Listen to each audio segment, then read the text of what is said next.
Now, what's this for? Hi, Marie. Hi. What's your name? Marie Licata. Yes. Marie, what are you doing here today?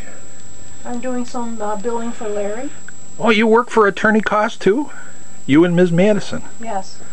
Two gluttons for punishment. Trying to keep the good attorney organized and get his billings out on time and yes.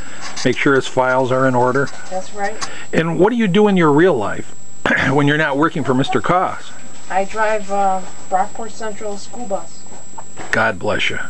And how many years have you been doing that? 6 years. For Brockport Central School District? Coming up on 7. What kind of run you going to have this year, do you know? Probably have the same run I had last year. Which is? Up and down 31. Yeah. Side streets, go through the park. The Northampton Park? Yeah. How many kids live there? 2. Yeah? A few bears, a couple of deer. Yeah. Yeah. Do you do you do elementary school or high school or I do, the disabled? School, and I do Hill School. The what? Hill School. The kids that are like 5th graders, right? Yeah, 5th graders. That's it? Both schools, middle school and. Oh, do you? Oh, those middle school kids, man, they're tough, aren't they?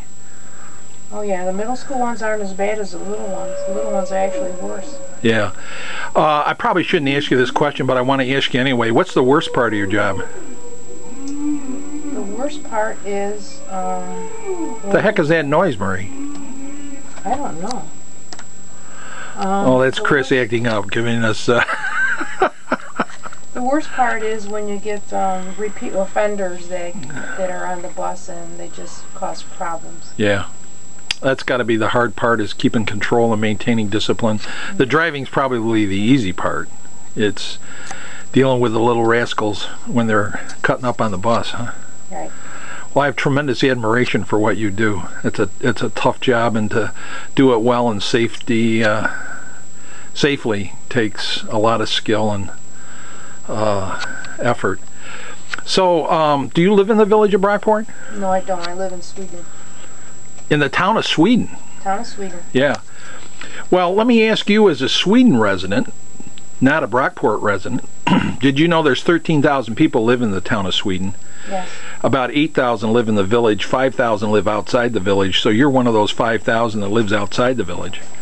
So you couldn't have voted in the election on June 15th asking whether the village of Brockport should be dissolved or not. Correct. But if you could have voted, how would you have voted?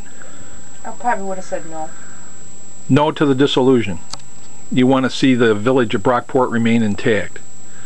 And what would have contributed to your vote? Voting no. I don't know. I guess because of the police force and everything. You like the Brockport police? Yeah. Yeah. What do you like about them? They seem to do their job and seem to be okay. Pretty competent? Yeah. And efficient? Right. Brockport's very densely populated, you know that, right? Yes.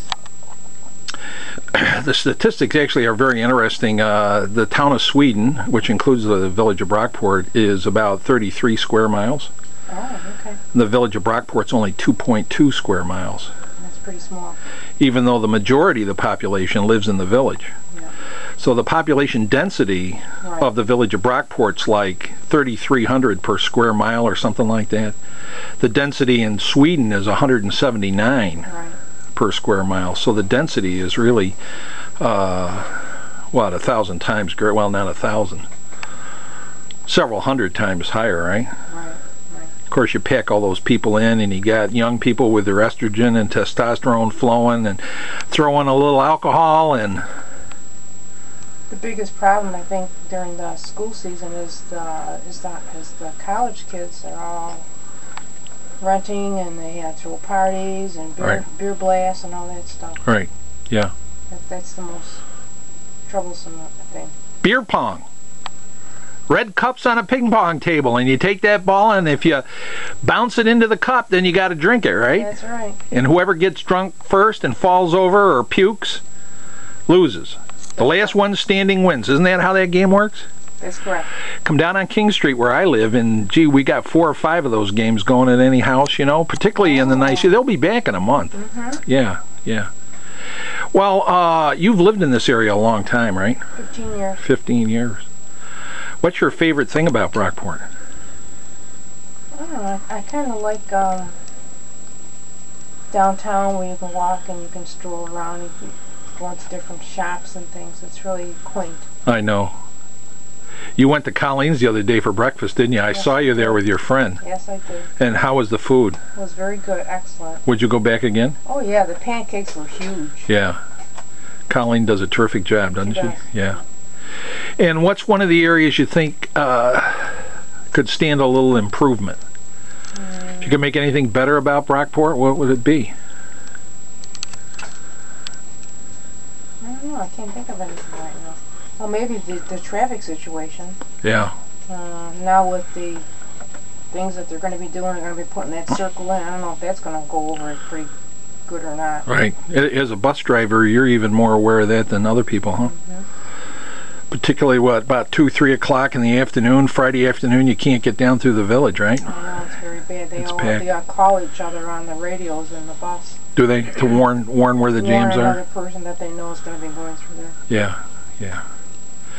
Anything else you'd like our viewers to know about Brockport, or? No, nothing I can think of. All right.